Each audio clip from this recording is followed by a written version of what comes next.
कलियुगामध्ये स्वामी भक्तांची संख्या का वाढत आहे? या युगामध्ये माणसाचे जीवन हे तणावपूर्ण आणि समस्यांनी भरलेले आहे. या सर्व गोंधळामध्ये महाराजांवरची श्रद्धा आणि भक्ती प्रचंड प्रमाणामध्ये वाढत आहे. महाराजांची उपासना कठीण नाही. ती कोणत्याही वयोगटातील कोणत्याही परिस्थितीत असलेल्या व्यक्तीला सहज करता येते. फक्त स्वामींचे नाव जरी घेतले तरी त्यांच्या कृपेचा अनुभव मिळतो. हा साधेपणा आणि सहजता लोकांना अधिक आकर्षित करत आहे. आज भारतभर आणि परदेशामध्ये सुद्धा महाराजांची मंदिरे, केंद्र हे भक्तांना एकत्र आणत आहेत आणि त्यांच्यामध्ये श्रद्धा वाढवत आहेत. आज सोशल मीडिया, यूट्यूबमुळे स्वामी महाराजांचा महिमा जगभर पसरलेला आहे.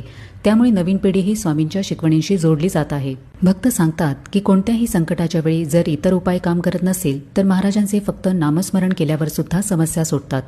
स्वामींच्या अवतार समाप्तीनंतर सुद्धा त्यांचे भक्त आजही त्यांच्या चमत्कारांचा अनुभव घेत आहेत.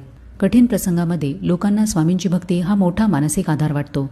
त्यामुळे भक्तांचा स्वामींवरचा विश्वास अधिक दृढ होत आहे आणि म्हणूनच कलियुगामध्ये स्वामी भक्तांची संख्या झपाट्याने वाढत आहे.